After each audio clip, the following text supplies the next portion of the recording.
Hello there, YouTube. This is the Rogue Gem Player coming at you with a brand new deck. It's part of a series of decks that I like to call deck concepts, where I take old ideas that have been brought up or have been cropped up in my own head and kind of bring them back to the front and kind of allow people to have a discussion over it. And quite frankly, it's a cool way of showing off, new ideas without going overboard, and also give other people ideas for budget decks if they pop up, because this deck's actually pretty budget. It's called Earthbound Runick. It was a deck that Joshua Schmidt originally brought up, to my knowledge, and he pretty much blew it out of the water. It is different from the build that he has that was built a while back, and formats changed, things like that, and just card availability. So I thought, let's bring this up. So it is a version of what is called Earthbound Runick. The idea is that the Runick monsters are automatically monsters that, after you summon them, they kind of don't do anything. They take up the extra monster zone. You can't put another Runick on the board until you do so, which is pretty important. But they're also non-tuners, so any synchro-based strategy is able to summon them and take advantage of them. So I'm going to start with the main deck monsters, and the Earthbound monsters are pretty cool. They're kind of a cool concept card that, quite frankly, needs more support. So we're going to start with 3 copies of Earthbound Prisoner Linewalker. So how this card works is, when it's normal or special summon, you summon an Earthbound Prisoner or Harmonic Synchro Fusion, which is kind of like Miracle Synchro Fusion in the way that it involves fusion and synchros, but it is searchable, and you can search it from deck or grave. And when it's on the board, you can target an effect monster your opponent controls that was special summon from the extra, shuffle it, back into the deck, and then your opponent can special summon that monster with the same name from the extra. So the idea is that you can just bounce stuff back, and then if your opponent can't summon it back, well, guess what? It just sits there, which is pretty cool. It is one of the 2 tuners that we have in this main deck. We are playing 3 copies of Earthbound Prisoner Groundkeeper, which is the best normal summon in the deck. You actually want to summon this over anything else if you already have access to the Harmonic Synchro Fusion, and that is because it summons a level 5 or lower Earthbound monster from the deck or graveyard, which is pretty important because you need to be able to get access to non-tuners and be able to use this to synchro into 6. So we then play 3 copies of Earthbound Prisoner Stonesweeper, which allows you to discard itself to add a level 3 or lower Fiend tuner from deck to hand, but also allows you to summon itself when you control a field spell, which is pretty cool. And that's all the Earthbound support cards or support monsters. That's all you really want to play. You could play others if you'd like. But the other ones won't be summonable off of the Groundkeeper, which is pretty important. We then play some hand traps. 3 Ash and 3 Nibiru. These are standard ones. You can play more if you'd like, or you can play less. You can change them. These are the ones that are readily available compared to the Mulcharmies. That's neither here, because these did get reprinted in the recent Blue Eye structure, along with Effect Veiler and Infinite Impermanence.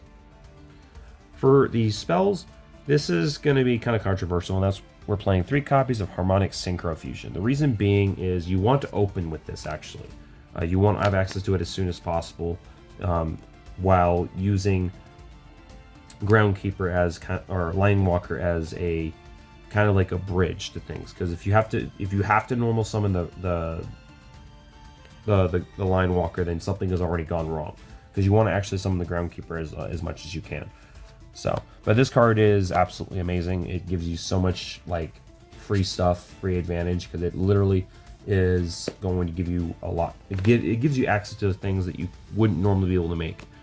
We then play the 1 copy of Earthbound Prison, which does do a monster negate for as long as the field spell's in play when it's activated. And also, when it's destroyed by your opponent, it does allow you to cut your opponent's life points in half, and also skill drains every face-up card on the board on their side of the field. So that's kind of something you can play there. For the Runick stuff, so the Runicks have this, are in my opinion, pretty unique, is that they don't have one effect, they have two. They act as a spell or a monster summon. It's kind of like having like 16 copies of Instant Fusion in a way. That give you access to a 2, 3, 4, and a 5-star, or even a 9-star if you absolutely have to, if you play those. So we're going to start with 2 copies of Fountain. You have to play the Fountain. This is literally the lifeblood in the deck. You play Hugin, you get to this. If you don't have access to it, you need to get to it, because this literally gives your deck free advantage. Yes, you have to jam yourself out of your battle phase with all the Runick spells, but the fact of the matter is that this card literally keeps the deck rolling.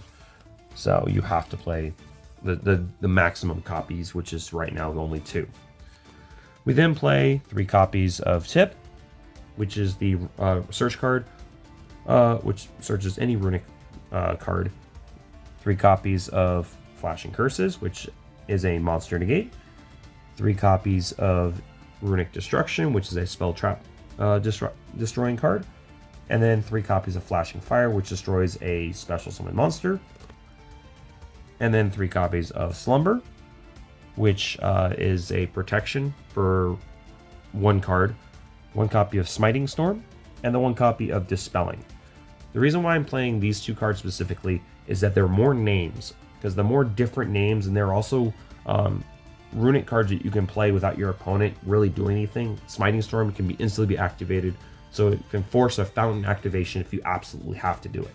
So it allows you to put names in the graveyard without trying to go out of your way to burn any of these if you absolutely have to do it. So that's all the Runick based stuff. If you want to play more or play less, it's up to you. Just keep in mind that you pretty much have to resolve the Runick stuff in order to keep the deck rolling.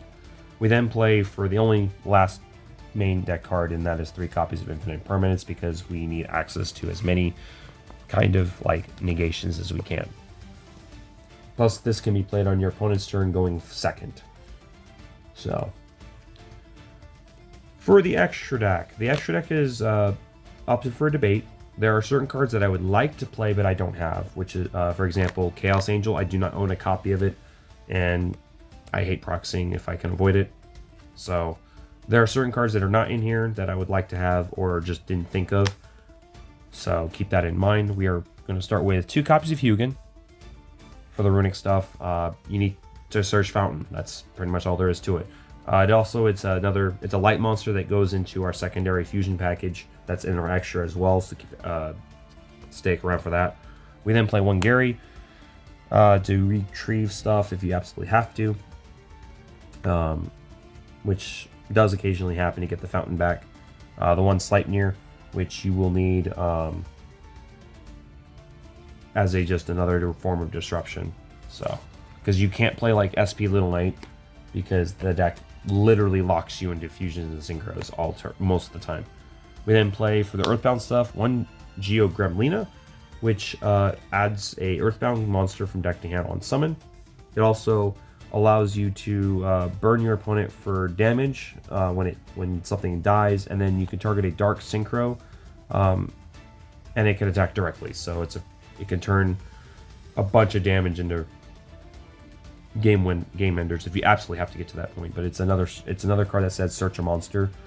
1 Geo Kraken, which searches the field spells from either your deck or graveyard, and then when your opponent does special summon a monster from the extra deck, it blows up every special summoned monster, and then inflicts damage equal to that monsters equal to the number of monsters times 800, so that can do a lot of damage.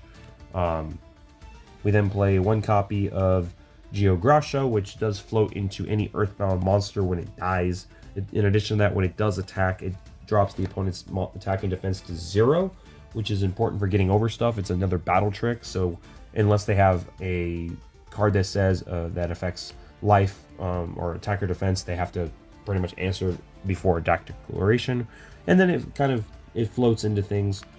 When it does kill something in battle, or when a monster in your opponent's field is destroyed by battle or card effect in any way, shape, or form, so even their own, you can blow up their all cards your opponent controls. So that's pretty cool.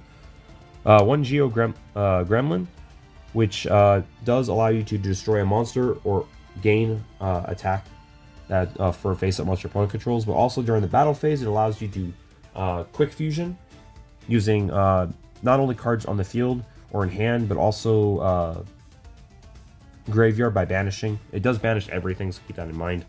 And then one copy of Geogriffin, which does resurrect an Earthbound on summon, which is pretty cool. And then not to mention it floats into just destruction, so it forces your opponent to answer it. We then, for our secondary engine, we are playing one copy of Muddy Mudragon, which is important for the Albion, the Mirror Jade, and the Red Eyes Dark Dragoon, which is used as a secondary fusion package because you go Muddy Mudragon, and then you use the Hugin to go into Albion, which goes into Dark Dragoon. If you absolutely have to, you can go Muddy Mudragon into Mirror Jade and use the Albion to blow up something if you absolutely have to do that. But 9 times out of 10, you're going into this. This is used as a secondary countermeasure in case you need to do so. We then play the one copy of Coral Dragon and the one copy of Chen Ying as some secondary synchros that you can play. Coral Dragon, it does give you a draw when you do so. And then Chen Ying is in here because you can make that level 10 occasionally. So, but yeah, the deck is by no means perfect, but it is one of those decks that kind of you can add in other engines, resonators. There's just a lot of things you can add because it's a synchro-based deck that can play, that only locks you into fusion and synchros. So you can play lots of secondary engines if you absolutely have to do it. So, like I said, comment, rate, subscribe. You know, go into the comment section. Put in, you know, what things you would add, what things you would try. You know, because it's not, by no means, this is not perfect. I want to make this very clear. It's not going to be perfect. It was never meant to be. It was meant to bring a deck out and kind of show that there are possibilities. Okay, and maybe you might come up with an idea someone hasn't seen before, which allows other things to come out of the forefront, because I don't want to see the same 50, 40 card lists of, same, I don't like seeing Ryziel and like a bunch of them playing the same 35 cards, because when you have a format that's defined like that, yes, it's more skill based, but then there's no innovation. We need innovation because innovation is fun, in my opinion. So let me know what you guys think, and I'll see you guys next time. Bye.